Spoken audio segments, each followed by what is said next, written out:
Hi people, it's been a while since I did a class.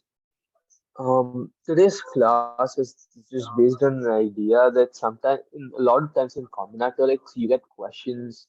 You need to know ideas that you can't group under a certain like set of ideas very easily.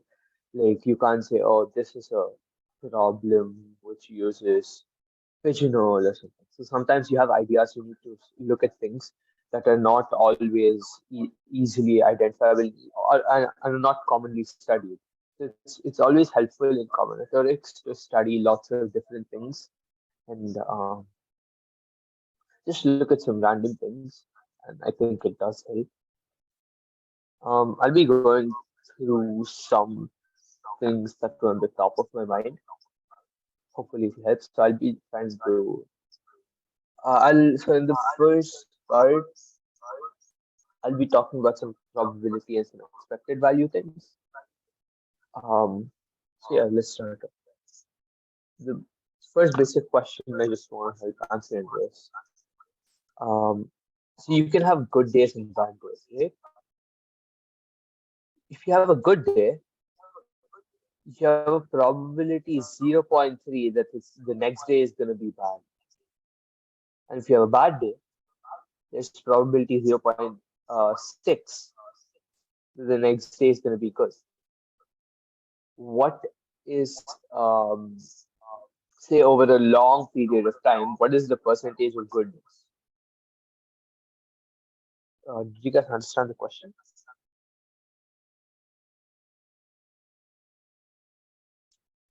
Yeah. Yeah. If you haven't seen this before, like I have a feeling many of you have seen this before. So do try it for a minute. There's several ways of solving this question. Oh, wait, how many of you have not seen this before? Like, how many of you have seen this before? You can like raise your hand, you can speak out, chat.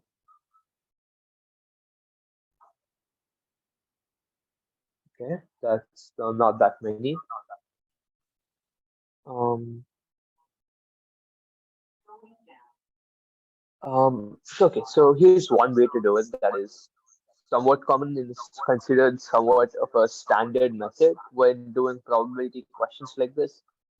So basically, you assume that after a very long enough time, and the long enough time in this case is because after a very long time, the initial conditions will become irrelevant, right? You can, for example, in the second move, like after whatever the first day is, the second day ends on the move. So if the to determine if the second day is good or bad, the fact that whether the first day is good or bad is going to be very important, right? And so the first day can be good or bad with like 0.5 probability. So the initial conditions, which is this, will change the answer somewhat. But after a very long period of time, the initial conditions will matter less and less, right? Um, so the first thing is to note that the first idea is that the percentage of good days after a very long period of time, that is in a very long interval, how many good days you will get approximately, what percentage, right? Is the same as saying the probability of getting a good day after a very long time. Do people understand this? Okay, let me explain what I'm trying to say exactly. Um, you have many days, right? These can be good or bad, right? Depending on what the previous day is, you have a certain probability what the next day will be. Um, so the probability whether a certain day is good or bad. So let's say the probability that this some day is good is P. Okay, then it's gonna be the same for the next day.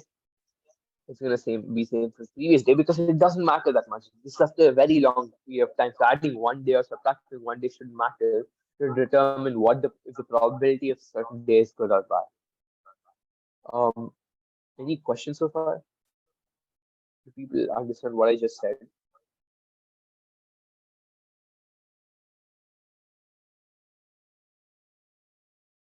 Um, yeah, I'm gonna assume you understood. Um, yeah, okay. So take a specific example. If you have like five things, right? By Let's the say way, the there is a bit probability of of, echo. oh, there is. I Oh, think it's wait. coming from your I tablets thought, first. yeah, I should mute that.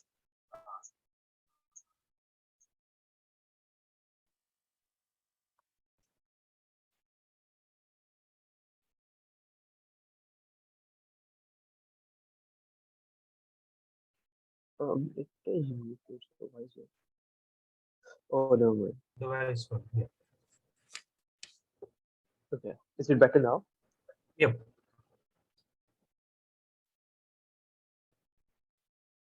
Okay. Okay. So, wait, is it still echoing? Yes. What? I think then it's not due to the tablet. Wait, it is. Test. Maybe like close device audio, share device audio.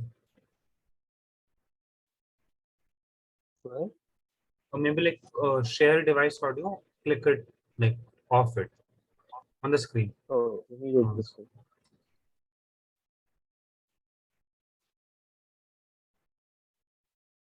one. Can you hear anything? Okay, yeah, I don't think it's echoing. yeah, that's fine. Okay. Yeah, okay. So I was saying, let's just let you know. Let's say that you have three boxes, right? And you have a half probability that each of them has a cat inside. Yeah. What is if you open the boxes? What is the expected number of cats you get? Right? Expected being the keyword here, and by expected, I mean, let's say you open the boxes and separate universes like 100 different times, right? You get some number of cats each time, right? Like you can get zero cats, which will happen with probability half into half into half, right? You can get three cats with again the same probability half into half into half, um, which is going to be 1/8. You can get one cat with probability. So you can get one cat here, which has the same 1/8 probability because you get one cat here, no cat, no cat. You can get it here and you can get it here. So that's going to be 3/8. You can get two cats with the 3/8 probability. Okay, this is like the basic content.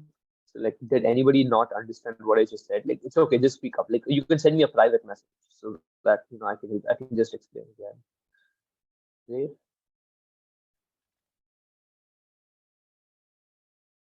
Um, just send me a private message if you did not understand that. Right? Okay, I'm gonna assume people did understand that. So, what is the average number of cats being open? So it's zero cats with 1/8 probability, one cat with 3/8 probability, two cats with 3/8 probability, and three cats with 1/8 probability. So the average is 1/8 into zero plus one into 3/8 plus two into 3/8 plus three into 1/8 by 1/8 plus 3/2, 3/8 plus 3/8 plus 1/8, right? So this is going to be, what is this going to be? 3 plus 6 plus 3/8, 3/2, right? So the expected number of cats that you're going to get out of these three boxes is 1.5. Okay, everybody with me so far? But notice that like you could have just done this, that you could have just said what is the expected number of cats from one box? It's just half, right? Because the probability is half, right? There's a half chance that you get zero, and there's a half chance that you get one, right? Divided by half plus half, but like if you're gonna use probabilities here, then it's always gonna add to one. It's the same thing happens here, right? We use probabilities, so the denominator will always end up adding to one. Don't worry about too much about that, but yeah. So the expected number of cats from a single box is just half because you can get a cat or you can't, and with half thing in each. If you don't get a cat, that means it's zero. If you do get a cat, it's one. So half of the times you get zero, so it's half into zero plus half into one. Okay. Um, and again, some of you might have seen this linearity of expectation. It's an important theorem which basically states the following: that wait, I should probably just write it here. The expected number of cats. I'm sorry, I'm really sorry if I'm being confusing. I'll try to resolve everything that's said properly in a short while. The expected number of cats um, in n boxes is equal to n times the expected number of cats in one box.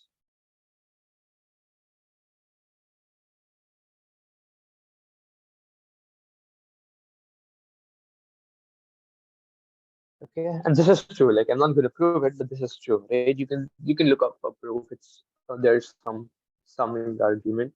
There's some double sums, some switching argument that you can use to prove it. So in this case, what it means is that you simply multiply half into 3 and you get the answer. Right? Expected value is usually represented like this with the fancy E. That is that the expected value of 3 boxes, that is, let me write that more properly. Expected value of cats in 3 boxes is equal to 3 by 2, which is equal to 3 times the expected value of cats in one box. This is half.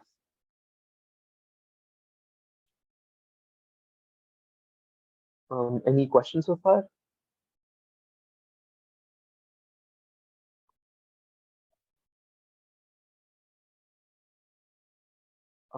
I think this can be a little confusing if you've never seen probability before.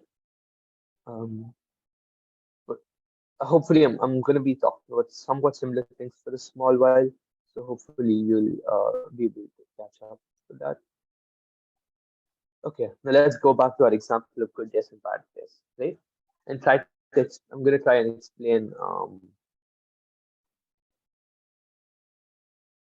why this is true, right? So what was I saying? I was saying that you have a very large number of days. Like that, these are all days. So like you have a good day, you might have a good day the next day, you might have a bad day the next day, etc., and so on and so forth. What is the probability that like there's a lot of days before this? Yeah. So the initial condition doesn't matter. So what is the probability that this day over here is good? Right? Let that be clear. Let that be clear. Okay. In that case, by linearity of expectation, say over n days, the expected number of days, that means like the average number of days we expect to get, okay? The average number of good days we expect to get over this time is p into n because of what we showed above. That is that because the expected number of good days for one day is p, just like how for one box the expected number of cats was half, right? So for one thing, expected value for one thing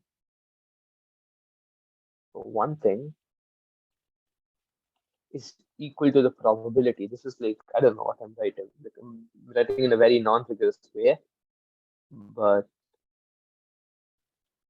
if you have like, say you have a dice, um, oh wait, I should probably not write this. Okay, just like, if for example it doesn't. Okay, so it's usually for two things, right? If you have like a probability, let me write this in a better. Mm, expected value is equal to probability when you have 0 and 1, and you have like a p probability of getting 1.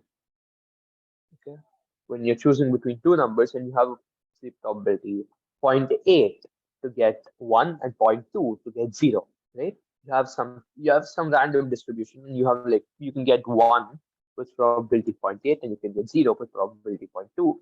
Then the question is, what is the expected value of that variable? And the answer is zero point 0.8. Okay, because like, do you all get that? Can I just get a yes? You got that?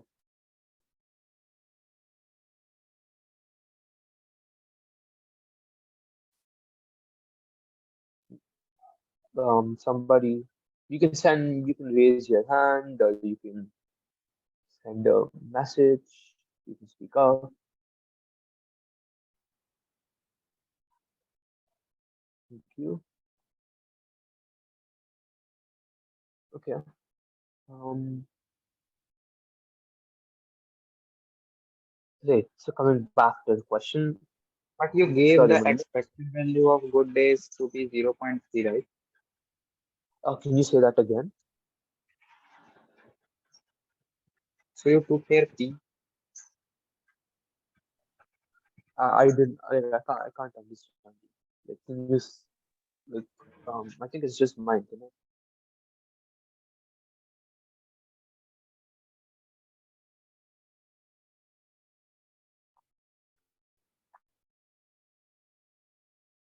Mm, maybe you can type it out because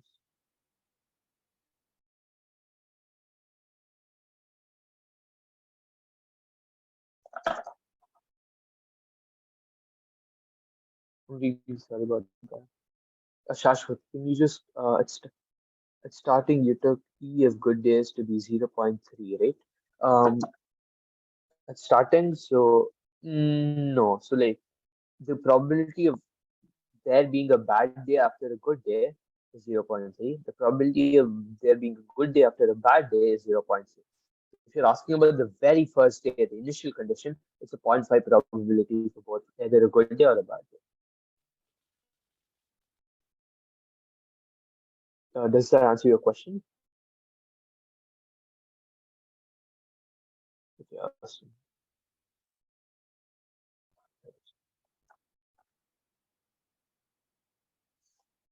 Okay, so the expected value of one day is, as I said, is equal to the probability, right? This is P. And by linearity of expectation, this is equal to expected value of n days is equal to n into expected value of one day, right?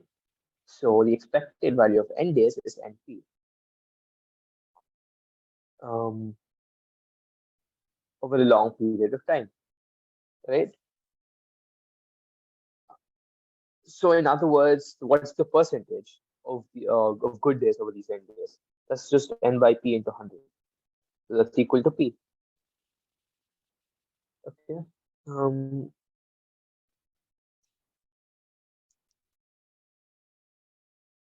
sorry, p into 100. I hope that made sense. We'll do the same thing with numbers again. So like hopefully it can be more concrete then. Okay. So now for the actual Okay, now we're gonna change track somewhat and talk about one like the method I talked about, the probability method that is somewhat considered somewhat of a standard method. Um,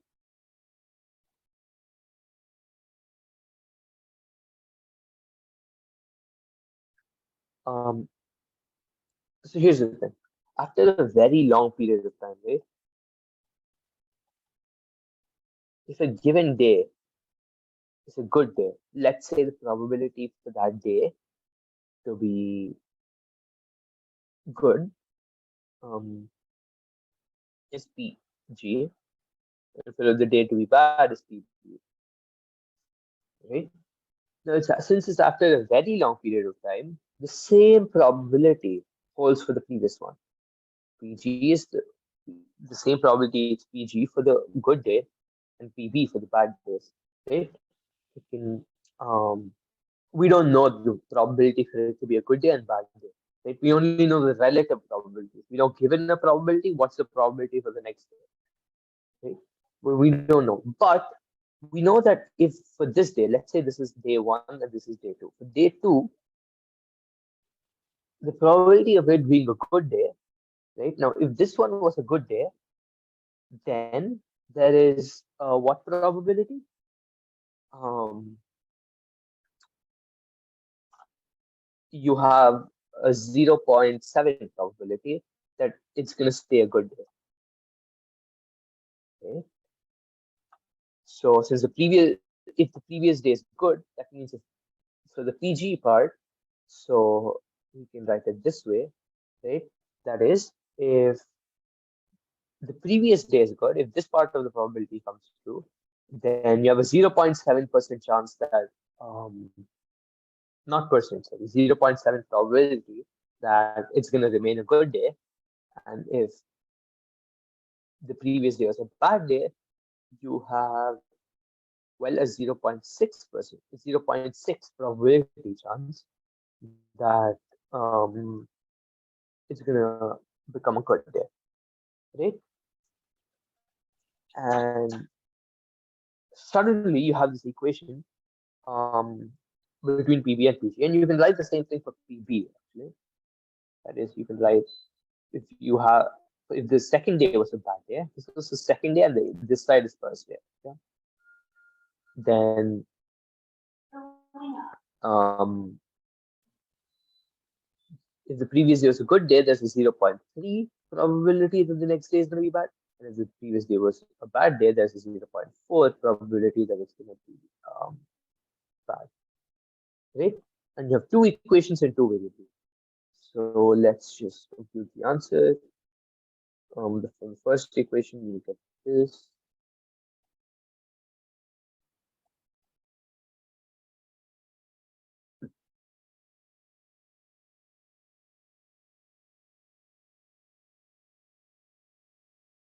Oh wait, shit. Are these equivalent equations? No, man, we didn't need this equation. I think we can do it this one. Okay, yeah. So we have good days. The probability of good days is good probability of bad days into two, right? And the probability of both added together has to be one, because that's how probabilities work, I guess. So your probability of bad days is equal to 1/3. Probability of good days is 2/3. So what is the percentage of good days? So in any given day, the probability that a certain day is good is 66%. But also because we've shown that in what the stuff in the red box, since the probability of any given day being good is 66%, then the in a long period of time, the the percentage of good days is also going to be 66%, right? Because any given day, let's think of that logically. Any given day, there's a good chance, there's a 66% chance that it's going to be good in the long run, right? So over a very long period of time, approximately 66% of your things are going to end up being good, right? Because you know, statistically speaking, I'm air quoting here. Um, For example, if you have a head or tails, there's a 50% chance that you're going to get head or tails every single turn. So right, 50%. But if you have like only one toss, then you're going to get a head or a tail. But if you have like 1,000 tosses, there's a very good chance that you get something. The number of heads is going to be something near 500, and similarly for the number of tails, it's going to be approximately 50%. So that's what I'm talking about here. So the probability of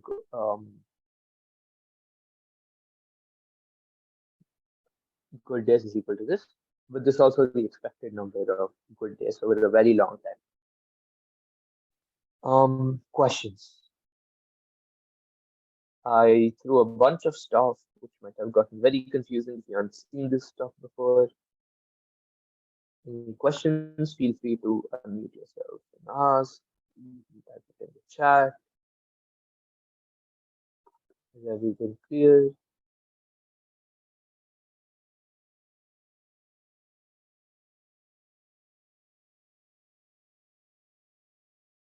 Yeah, I'm gonna assume stuff is clear.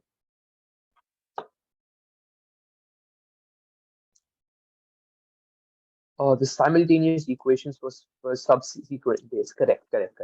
These were for, so this is for the first day, right? Sorry, this is for the second day, this day. So if this is the first day and this is the second day, this PG is for the second day, this PB is for the second day, this PG is from the first day, and this PB is from the first day, this PG is from the first day, and this PB is from the first day. But the point is that these are equal to each other. The probability of there being a good day is the same, regardless of which day. Right? This equation you might have like in math Olympiads it's often called states, like methods like this. I've often seen it in handouts for like AMC and AIME and stuff. Um,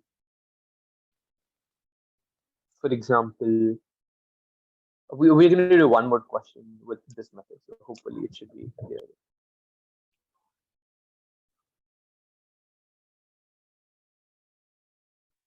Anything else?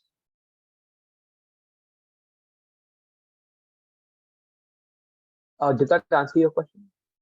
Um,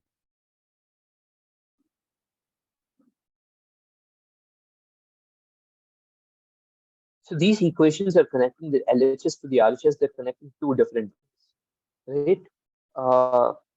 I did not write AMC as like I wrote it once, I think, but I didn't. Yeah, so these equations are connecting two equations, one on the LHS and one on the RHS. On the LHS is the second day and the RHS is the first day. But yes, they are connecting the same days, right? Both of these are on the second. The left side is on the second day and the right side is on the first day. Let me make this somewhat clear, okay? Let me explain that again.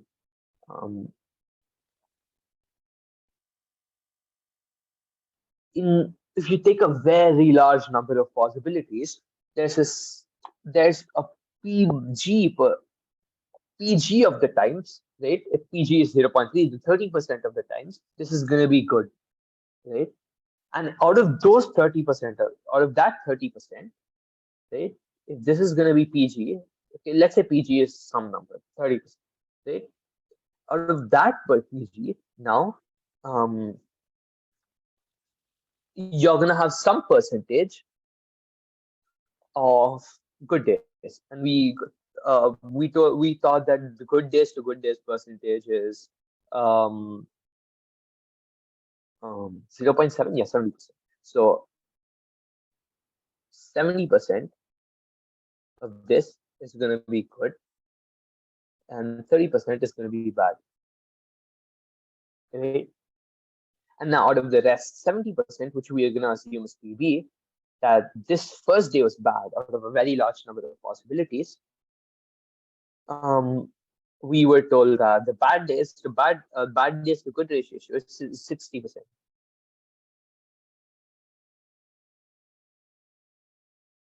This is 60% of good days, and this is the other 40%. Right? So for this, so out of this, like out of a very large number of probabilities, the good days percentage is going to be whatever. How much? This was 70% of 0.3 plus 60% of 0.7. And that's going to be, what is it going to be? 0.21 plus 0.42. So that's going to be like 0.63. Now, what this is saying is that if probability of good days was 0.3, then the next day the probability of good days is going to be 0.63, right?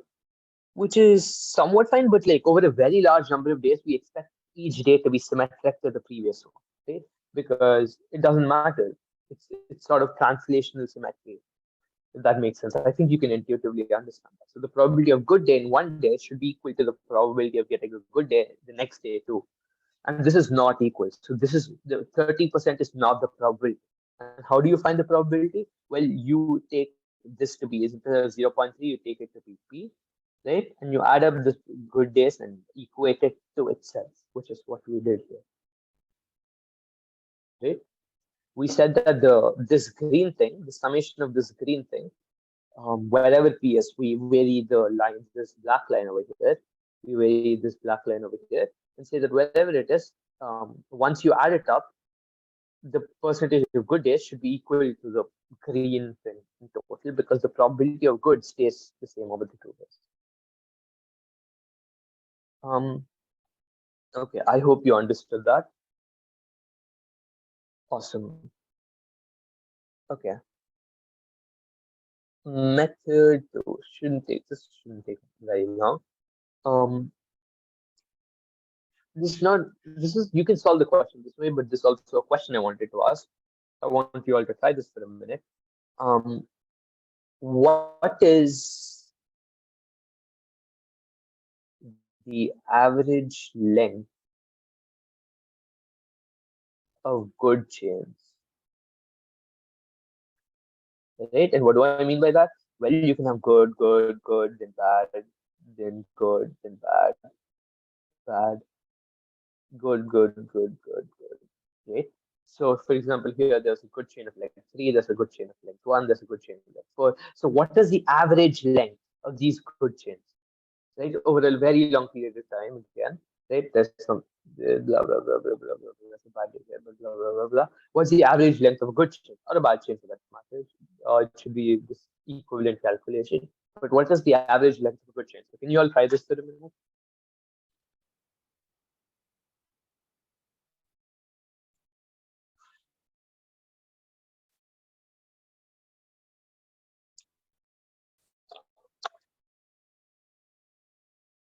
Again, if you have any questions about whatever I've said so far, please feel free to unmute, feel free to ask on the chat. You can ask personally. Anything works. And do give this question a try. Take out a pen and paper and do it. You know, get your hands dirty.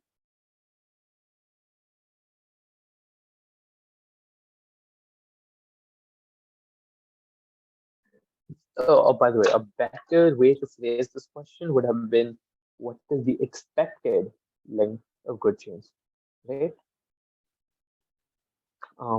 Instead of saying the average length of good chains over a very long time, I could just say, what is the expected length of a good chain? Um, um, in that case, what are you referring to as P? I actually don't know. Like, I haven't derived the answer. I don't have it in my mind. But what are you referring to as P?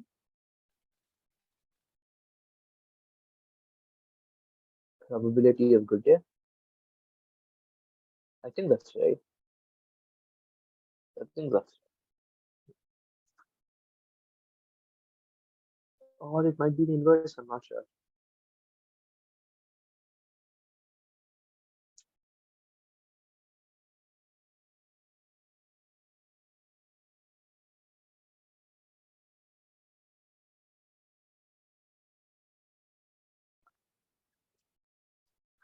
I'll do it at 11:10.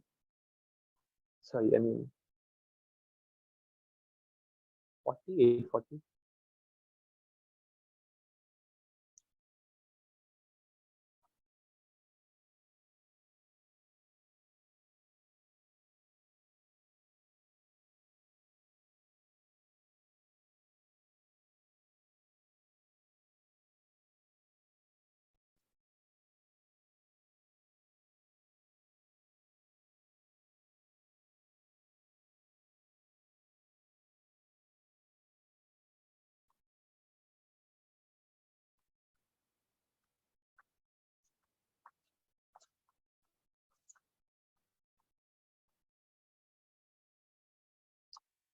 Okay.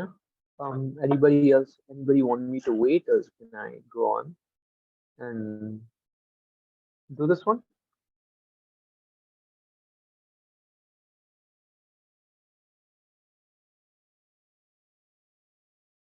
Okay, I'm gonna go ahead then. Um, so again, we're gonna show an equivalence between two things, which is somewhat intuitive, but like it's often important to like make these things more rigorous, right? The number of chairs, wait, chairs? Oh, chains. Um, that the number of chains is finite? No, we have an infinite number of days, I guess. Like it goes on and on and on forever. So probably not. But the average length of a chain is definitely going to be finite because there's a very good probability that a good day will turn into a bad day. So it's just gonna change. Does that answer your question,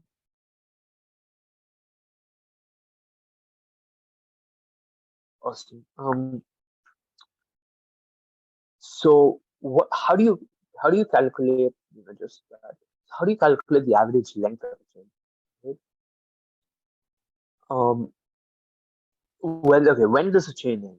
It ends when the good day turns into a probably bad day. And that happens with the probability 0.3. A good day remains a good day with probability 0.7. Right? Um, so how do you determine how many days it takes before this 0.3 comes forward?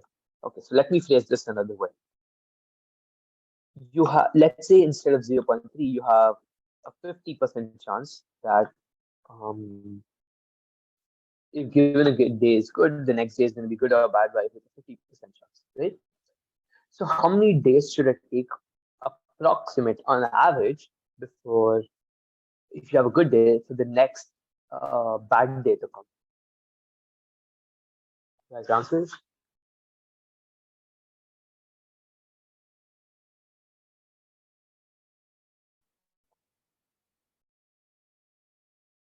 Well, we can bash this, right? We can say something like this, that on the first day the probability that you get um, a bad day is half, right? So there's a half chance that you get a length chain of length one, right? Now the probability that you get two good chains and then a bad is basically in this case half into half, because you can get there's a half probability the second day is good and there's a half probability the third day is bad, right? And I'm weighing that with two, and then I'm going to do plus half into half into half into three, plus half into half into half into four, and so on and so on. So this is going to be the expected value of the length of the good chain. Um, you can calculate the sum, I guess. Let's do another example.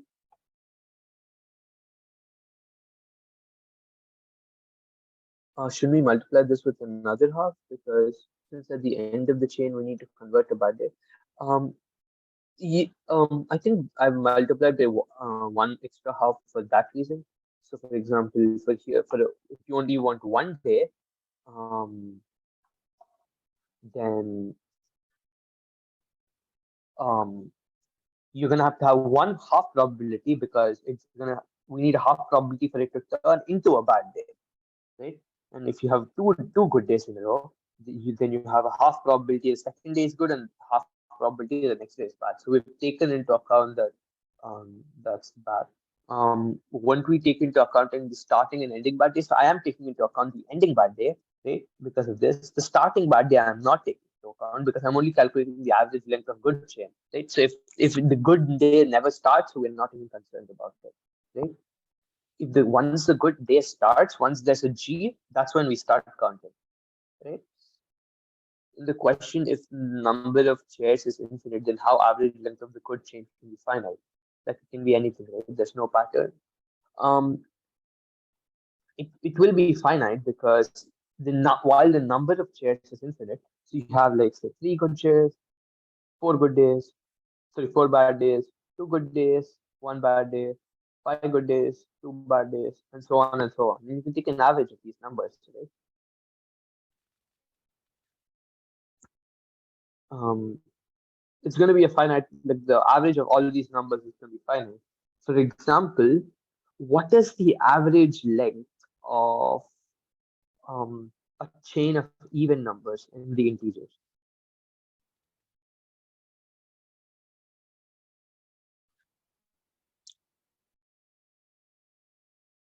That's going to be one, right? Yeah. The average length of a chain of even numbers is going to be one because, well, every even number after every even number is an odd number. Um, okay, I hope I answered all your questions. Okay, yeah. So nothing. Okay? We'll come back to that in a second. But let's say the probability of there being a bad day after a good day. Wait a minute, is equal to 10%, then you can expect that after,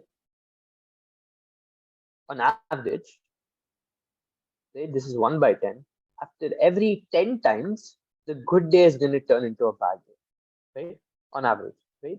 Because the probability is 1 by 10 that the good day becomes a bad day. So you can expect that on average, after 10 times, the probability of will become bad, right? Does that make sense? Um, so this is going to be like, I'm counting this way. So this is 1, this is 2, this is 3, and this is the 10th time, right? So on an average over 10 times, um, it's gonna the good is gonna become bad. Dhruv asked that question again in the end. Um, so what is the average length of a chain then? Well, this is the length is 10. So I'm not being the most rigorous, but this is an intuitive argument that hopefully makes sense. Um, it will be after 9 transitions. See, the number of transitions is 9. So like the 9th transition is between good and good, and the 10th transition is between good and bad. Um, right? Because there's a probability 1 by 10 that the transition goes from good to bad. So this means, but because you count, so 9 transitions means 10 good days, right? I hope that makes sense. So the average length in this case will be 10. Similarly, in this case, the average length, because the probability for it to go from a good day to a bad day is 30%. Um, the average time before the good days goes to bad is going to be the inverse. That's going to be 10 by 3. And this is literally the answer, right?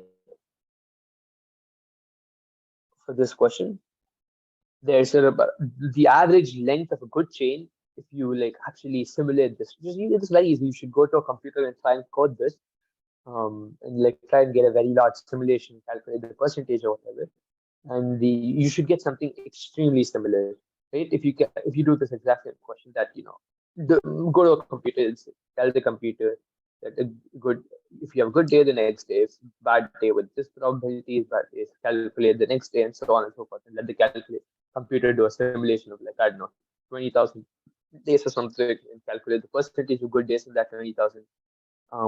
You'll get the probability that we calculated. You'll get 66%, very close to it. Um, and if you calculate the average length of a good chain, you're going to get 10 by 3. You're going to get 3.33. Right? Similarly, the length of a bad chain is what am I- the length of a bad chain is going to be because the probability of a B going to G is 0.6. The probability of a bad day is 30.56. Right? That is the understandably, the bad days have a much lower chain length because we sort of told them that good days are, even if it's a bad day, you are more likely to get a good day on any given day. So it's no surprise that you have more good days than bad days.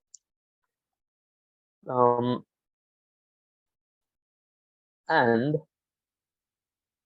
the thing is that you can get our previous answer, the percentage of good days, from this directly. How do we get, why is that close? So how do you get that?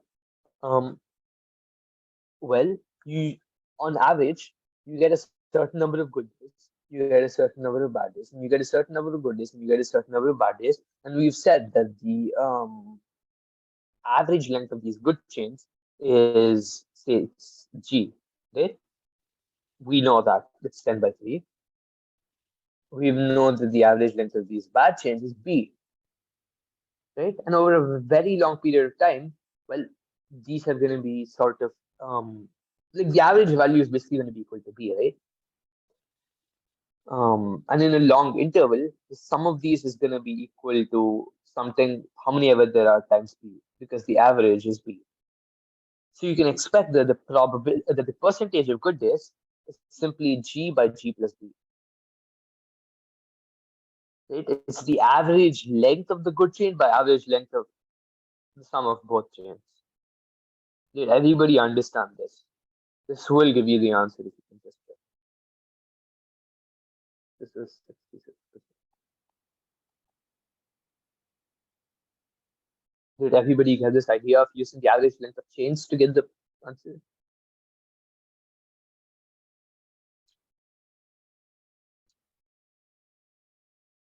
Yeah. I'm gonna hope you did. Awesome.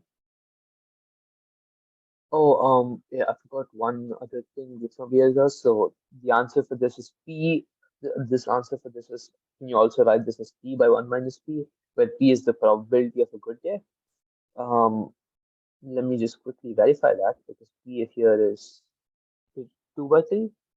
So 2 by 3 over 1 minus 2 by 3 is 1 by 3.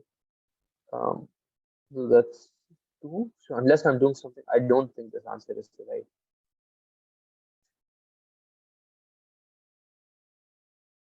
Right? Am I doing something wrong?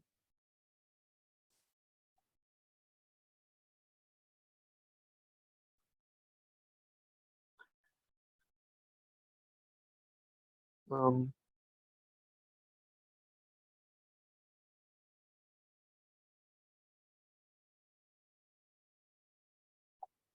right.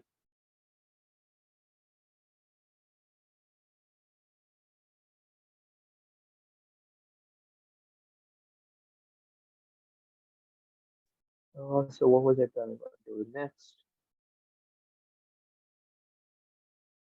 Okay, guys, what do you want to do? So I can do two different things. I can do some sort of some other miscellaneous stuff like puzzles and things like some sort of puzzles or like sort of things like that, and like some different ideas. You can have groups and stuff. Or I can also do another probability question, which is like I think which will help clear concepts and introduce some other topics. So like if you didn't get that, so which do you want to do? Like, now your choice. Yeah, I'm gonna start a poll because I never used one. How do I do that?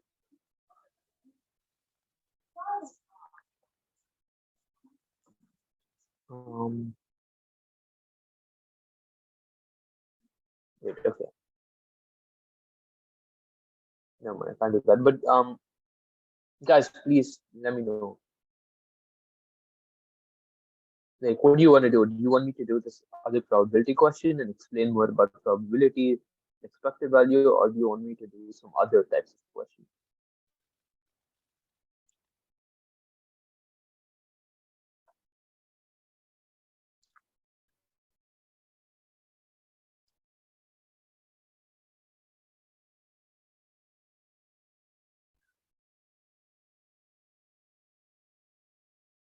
Yeah.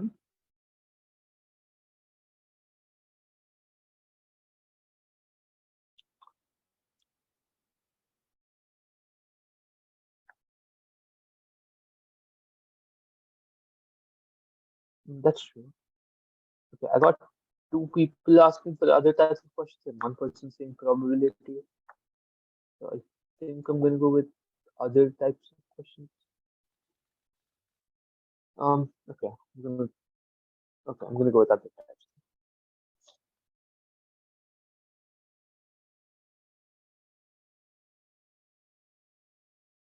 So just to do, okay, here's the next question. Um, you have 100 stories, right, in a building, and just whether we're moving out from probability questions. There's no more a probability question, and you have an egg, right? And the egg is gonna break when dropped from one of the stories. So it could be 60-second floor, it could be 21st floor, it could be some one of these 100 stories, right? So it and all the things below it will break, and all the things above it will break suddenly.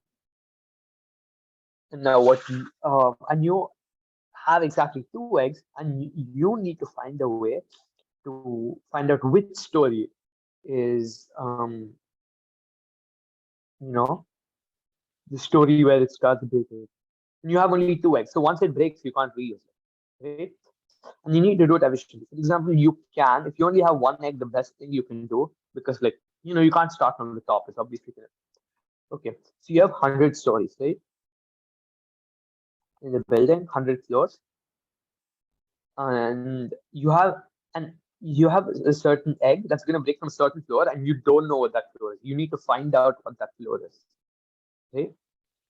And the way you find out is by dropping the egg, checking if it breaks. If it doesn't break, you can go get it, and you can go to another floor and drop it again, right? And use that information. If it does break, well, you can't reuse it. Now you need to you're given exactly two eggs, right? And you need to determine which floor it is in the most efficient way possible. That's the question. For example, one thing you could do is drop it from the first floor. If it doesn't, go to the second floor, third floor, until you reach whatever floor. But that could also be inefficient because you have two different eggs, right? You can afford doing a little more jumping. Or did you get the question, Vinay? Everybody else, did you get the question?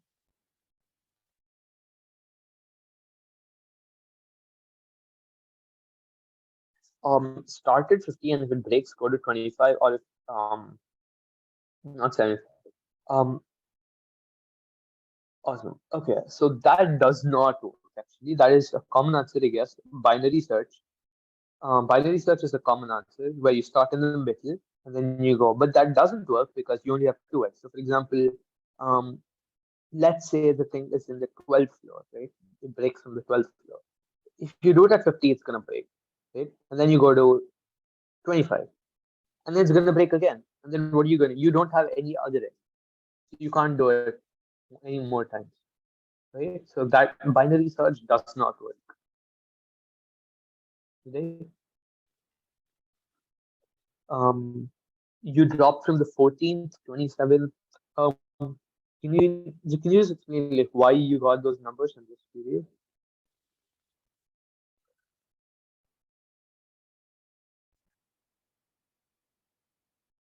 Like why did you get 13 and plus one?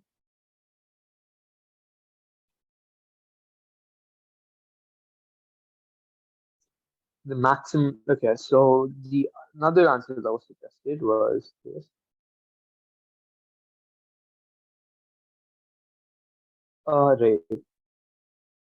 So first you go to the 14th floor, and I'm gonna assume that if it breaks, you go to the first floor, to the second floor, to the third floor, and then to the 13th floor until it.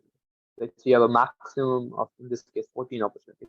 That is not true, by the way, because the maximum number of drops remain constant. That is not true. Um, because you're gonna have a certain number of drops initially with changes. Did you get what I'm saying? Like in this case, the answer is 14. But if the answer was at the drop egg was at 26, You're gonna have to break first at 14 and then 27. So the first leg would have broken at 27, and then you would have gone from 15, 16 to 26, which it would have been 2 plus 13 instead of 1 plus 13. But anyway, this is a nice answer. It is also not the most optimal answer, but it is very similar to the optimal answer.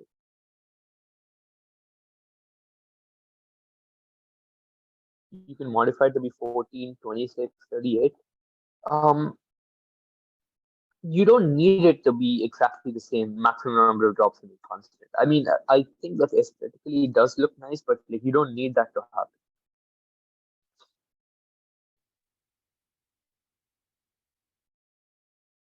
right? Do this mathematically. Assume that the number of the gap between the things is constant, and like try to find out the best number.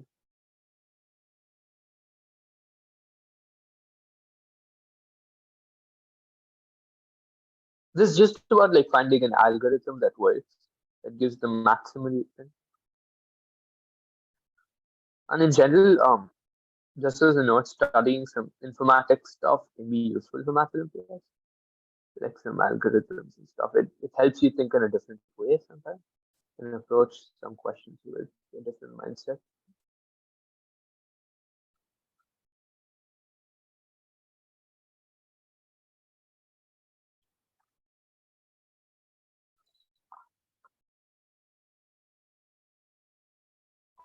Anybody else with an answer?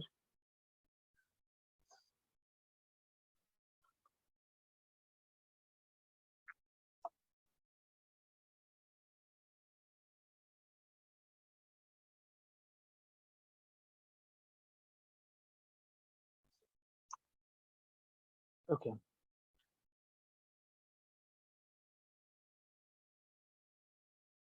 here's the answer. Basically, you do the same thing, but with 10, right? That is, you first break like a 20, you take your first egg, you do it at 10, then you do it at 20, then you do it at 30, then you do it at 40, um, and so on and so forth. And if it breaks at a certain time, then go back and do it at 31, 32, and so on and so forth. The point to note here is that we are trying to minimize the worst case SF drops, which happens if threshold is at the highest lows. So steps should be of some value which reduces the SF drops of the first egg. Uh, that is accurate, correct? Right? And let me just repeat that. The point of note here is that we are trying to minimize the worst case SF drops, which happens if the threshold is at the highest lowers, right? So our steps should be of some value which reduces the SF drops of the first egg. So while that is true, it's also a balancing game because we also don't want it to reduce too much because if the more we like the more we reduce it, um, then the less information we get for our second drop. So we need this because like if we say we only do 2 drops, right? That means we're getting very less information per second drop. Right? So it's the balancing here. Okay. So you can do 2 things now. You can try to prove that the above is the optimal answer. You can note here that root 100 is 10. So I think that is somewhat relevant. Right? Optimal. Or you can try this puzzle. Let's say you have 10 black cards and 90 red cards, but you can't see them, they're face down, right? Here's the thing, you need to split it into 2 piles.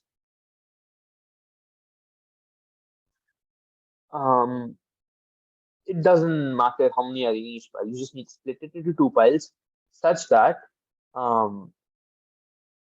both of them, and after you split it into 2 piles at random without looking, you can flip any number of cards. Wait, is that true? Sure.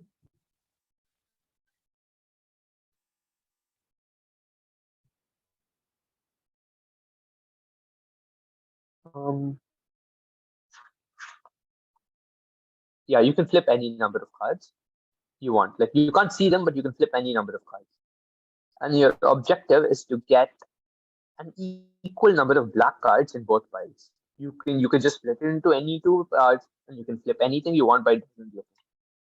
It doesn't have to be constant, but you can prove that making it constant gives the optimal answer.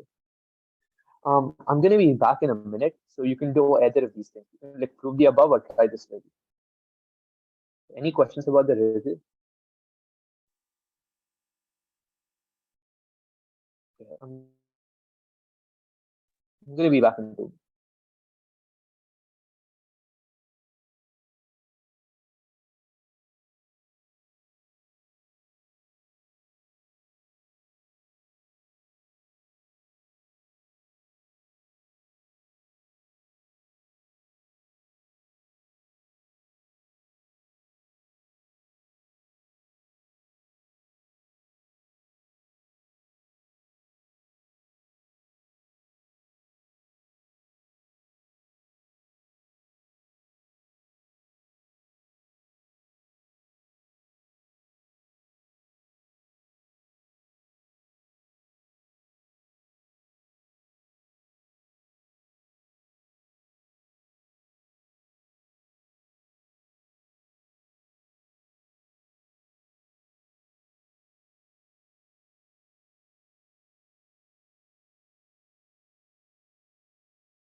Hello again. I'm sorry about that disturbance. Okay, I'll definitely gone for like more than 2 minutes. I'm sorry about that. Did anybody get an answer for the riddle?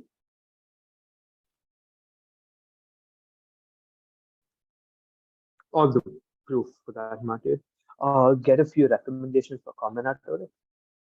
Um, like in general, anything specific? Like something for extremal combinatorics, like some like some introductory to intermediate level, because I found most of the texts are advanced. Extremal combinatorics. Wait, what like bucket? which consists of like extremal combinatorics consists of like extremal graph theory and stuff like that. Wait. Okay. Yeah, problem solving strategies by Arthur Angle is a good book for that matter. Like nothing for Olympiad, not something related to Olympiads, but like some Oh, good stuff. Like for like suppose, and I would like to ask it for an undergraduate level, like problem solving strategies and like art and craft and problem solving and rescue, and these all books are like which have been done, like which are done after okay, that. that's not okay. Okay, so honestly, I don't know. But on if in an undergraduate level, like I don't know. I haven't studied it at an undergraduate level to enough, like extreme combinatorics to know enough about it, right? And wait, can you hear me? Sorry, can you repeat? Oh yeah, awesome. No, I'm sorry about that. Anyway, um, so I don't know. The answer, honest answer is I don't know. So you should know that the beginner, even the undergraduate level, the beginner level is basically the same as um Math Olympiad stuff. Not that high. Let me try and find the textbook.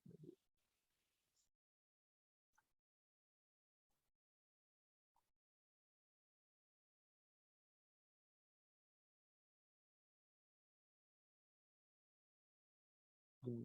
Oh wait, I'll remind me and I'll do this again at the end. Right?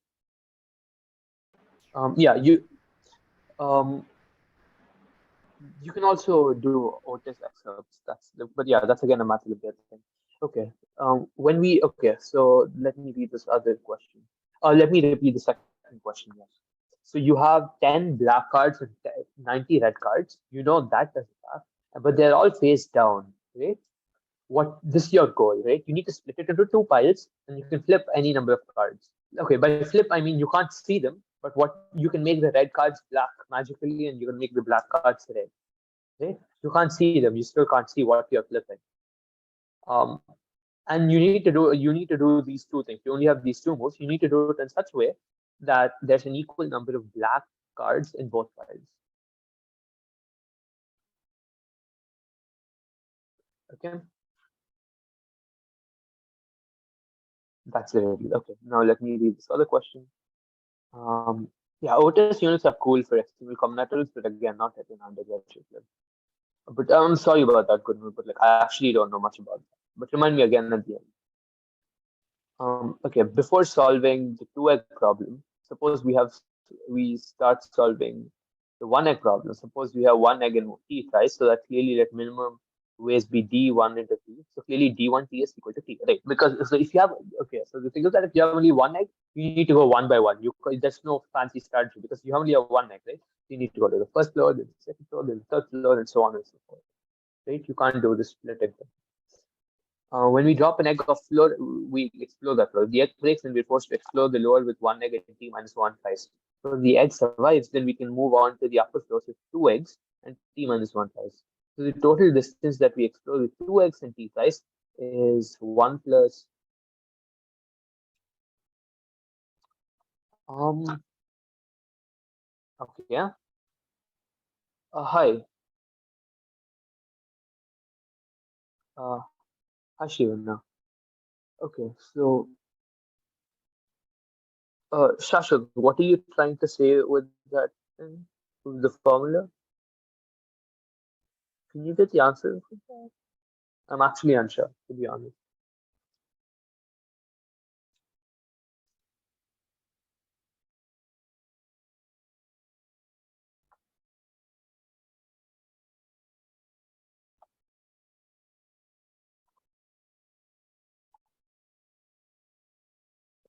Again, recommendations and stuff like things not related to the class, we'll do it after the recording ends at the end of the class. Okay. We can have a long discussion about it. Okay. So, anybody got an answer to this puzzle?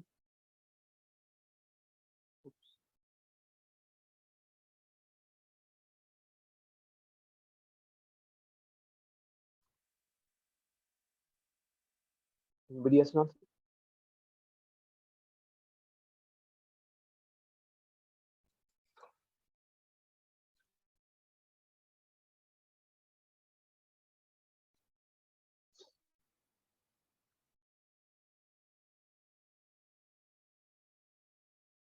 Oh, are you proving that the answer was 14? I am pretty sure that's not correct. So,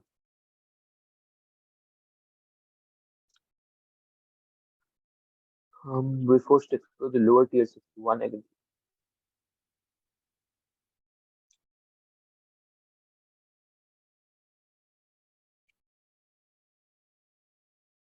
But it also in your formula, you're not taking into account the fact that, for example, if you start on a very high floor and it does break, then it's very good for you, right? You know what I mean? No, sorry, it doesn't break, then it's very good for you. If you start on a very low floor and it does break, that is good for you. But you're not taking that into account, right? You're not taking distance at which it breaks into account. You're just taking the number of tries. There is a difference between, like, in strategy wise, there is a difference. Like you can finish, like, if your first egg breaks at the 10th floor, rather than the 50th floor, there is a big difference in how many and how narrow your space has become. Um, so when you're not taking that distance into account, you're just taking time into account. So that's at least what I think. Am I right?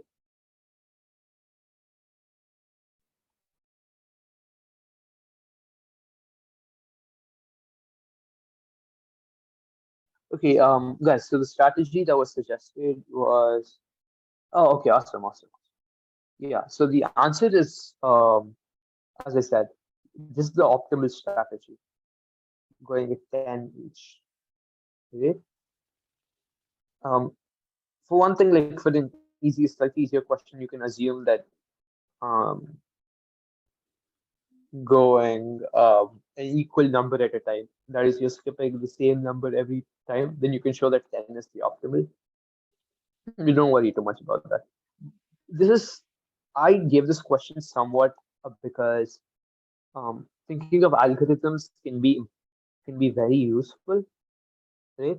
In combinatorics, like as a method to solve questions, as a method of construction. Um, like sometimes we ask for algorithms, sometimes we're after greedy algorithms, sometimes we need to build greedy algorithms to solve questions. It depends, right? You have lots of different strategies, and it's often important to, like, experiment until we get the best one. In this case, the maximal number of moves that you can get is, how much is it? If it's at 99, well, the first egg is gonna have to break 10 times, and the second egg is gonna break um 9 times. It's gonna go from 91 to 99, and this first egg is gonna go from 10, 20, 30 to 100. So that's 10 plus 9, so 19. And I think it's basically impossible to think of a strategy that does better than 19. Like 19 is the maximum number of tries in this strategy, and I don't think you can do better than this. Any other questions before I tell the answer to this review?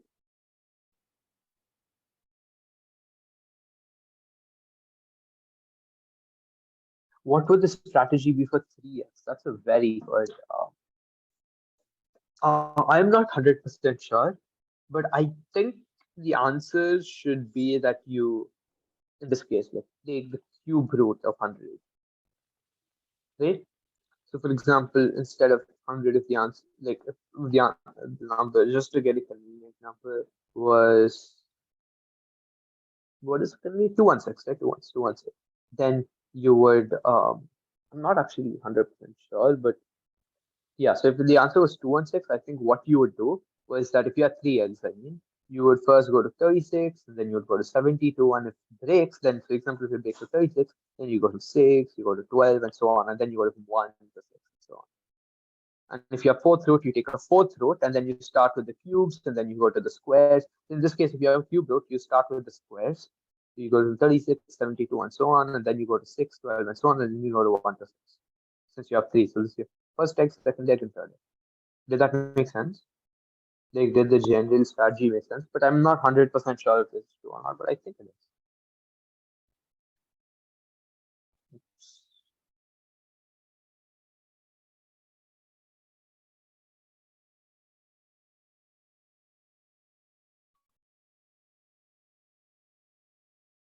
Um,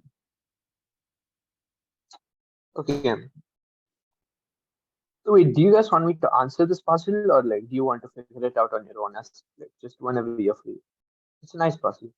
You know what? I think I'll give it to you to the end of the class, and I'll let you know how to do it at the end of the class. You can take like a screenshot or something now, so that you don't miss it later. But you can always ask me to go up to it again.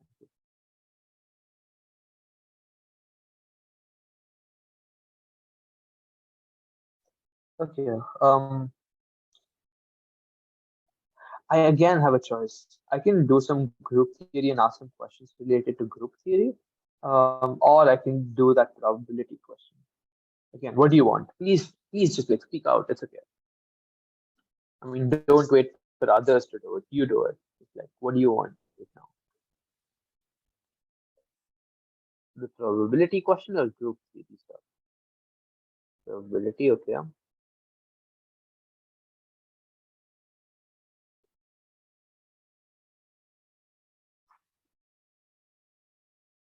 Anybody else?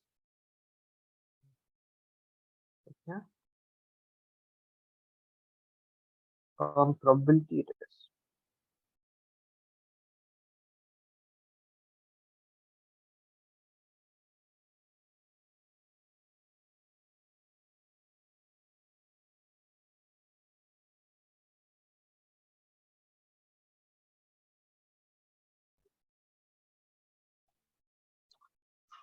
This is the question we're going to be doing.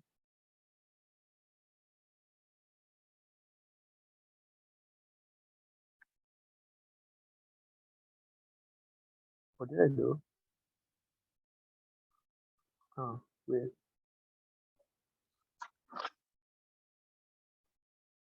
Okay. Um, so you basically have states, right?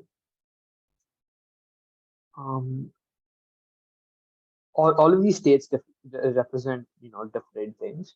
So like you can be in state three, and once you're in state three, you have a half probability that the next move you're going to go to state one. And there's a half probability that you'll go to state four. If you're in state four, then there's a 1/4 probability that you'll go to state three. There's a 1/4 probability you'll go to state two, and a half probability you'll go to state five. Okay. Does the meaning of this thing figure look is clear? Is that clear? Right? What I'm do gonna you mean hope. by recurrent change? Yeah, I'm gonna explain that. So what they mean by recurrent classes is that, notice, let's say if you make this like 1 unit. Oh wait, am I out of time? So I only have like 5-6 minutes left, right? Okay, I think so. Which is kind of weird. Okay, it's not that weird. Yeah. Okay. Yeah, so I'll finish in 10 minutes. So look at 1 and 2 together. Oh shit.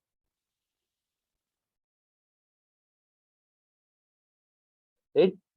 Um, take this box. Notice that if the chain goes to 1 and 2, right? 1 or 2. I don't want to extend it. I don't want to extend it too much. Like, it's a good idea to always end classes on time. Then it's not going to come out of this. If it enters 1, it can only go back to itself, or it can go to 2. Okay? And if it enters 2, it can only go to 1 or stay itself. I'll explain that too. No, I'll explain what x0 is. Don't worry. So if it stays in 1, it can go to 2, and if it stays in 2, it can go to 1. So 1 and 2 is a recurrent class because it's just gonna add, if it goes to 1 or 2, it's just gonna end up repeating itself again and again. Right? The same with 5, 6, and 7.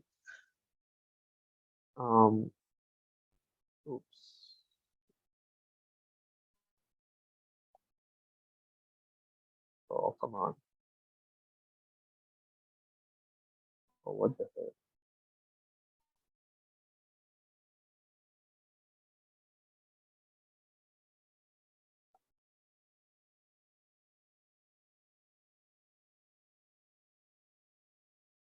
What am I clicking on?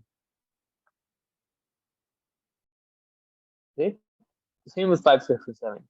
Once it enters this region, it can't exit. Right?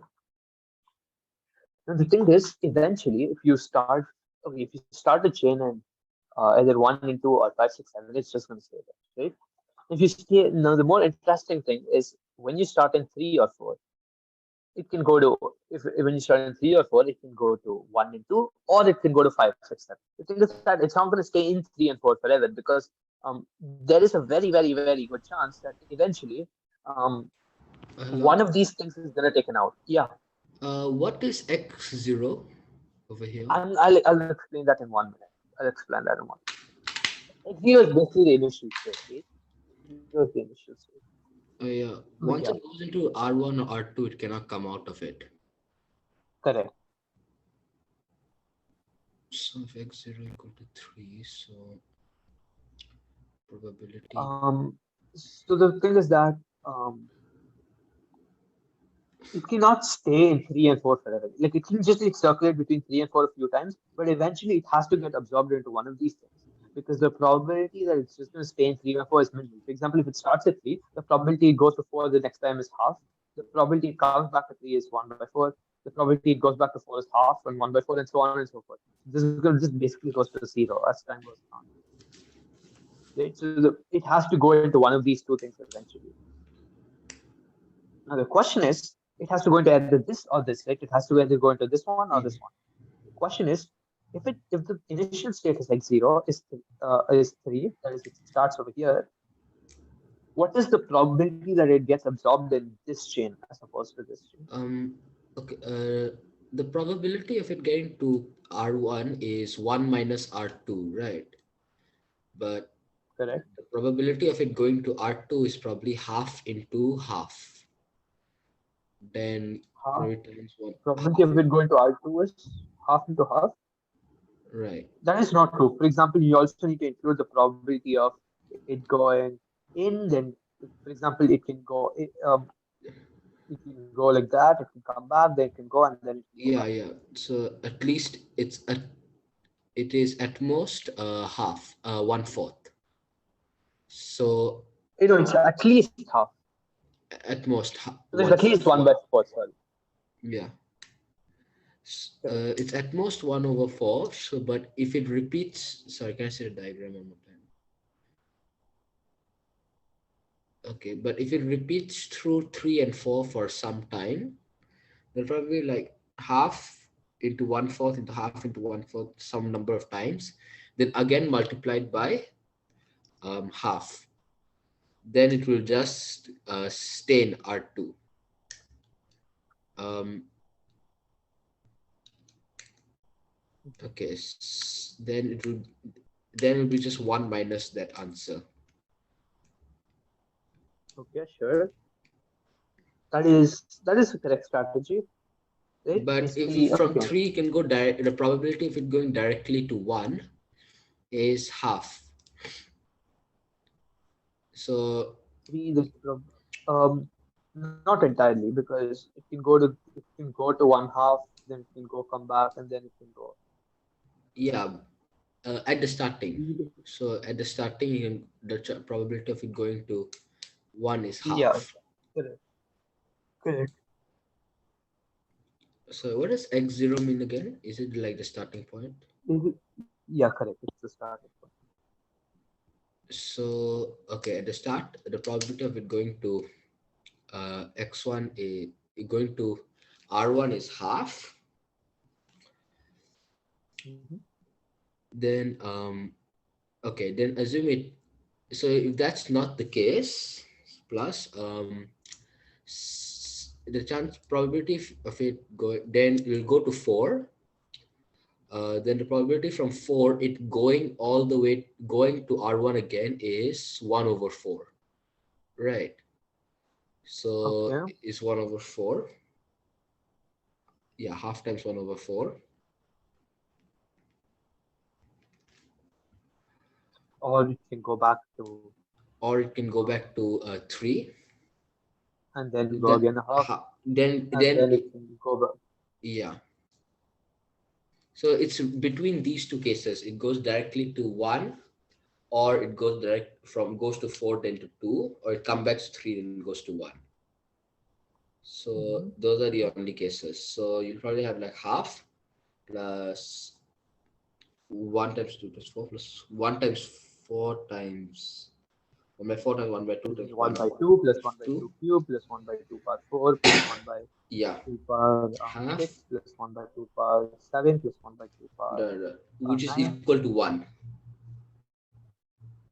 Which one? This is This basically will 1 be by equal, 2 plus 1 by 2 power 4 plus 1 by 2 power 7 will be probably plus half, 1 will by be 2 half. cube plus 1 by 2 power 6 plus 1 by 2 power 9 and so on. You can, if you guys, if you do the calculation, even if you don't get this right now, I highly encourage you to do the calculations properly. So the first answer is going to Uh, be 2 plus 2 1 by 2 cube. by 1 by 2, Yeah, right? 2 cube. And the second one is going to be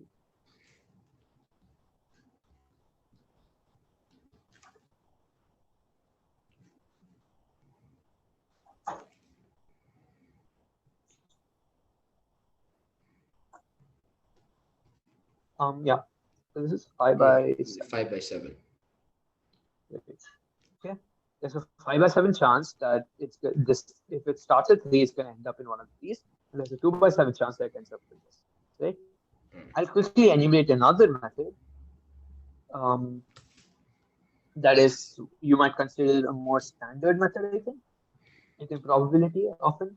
So the idea, as last time, is to just like assign every single thing you can with probability and then connect all those probabilities. In this case, the probability that we want to find is that given R starts at 3, given it starts at 3, we need to find it gets absorbed into R1, right? Um, so instead, we also use the probability. So let's call that PR1 and 3. So we can also consider PR1, comma 4, PR2, comma 3, and P R2, comma 4, right? And then we connect these probabilities. We write equations. So this is gonna be R1, comma 3 is gonna be equal to um, well, 1 by 4 times probability that it's at 4, right? Um, so this is the probability that it starts at R1 and eventually ends up in 3. Um, so sorry, it's, what am I saying? It starts in 3 and eventually ends up in R1. This is the probability that it starts in 4 and eventually ends up in R1, uh, R2, 3, and R2, 4. And then you can just find equations and connect them. I'm already over time, so I don't want to continue too much, but you'll end up getting the same answer, 5 by 7, right? Okay, and just another question that I want to leave you with of this, the same question is that what is the expected time before it ends up in R1 or R2 for that matter, before ending up in a cycle if it starts at R3. So, sorry, if it starts at 3 and starts at 3, right? So this is a question you can try. What is the expected time before it ends up in a cycle? Are there any questions related to this?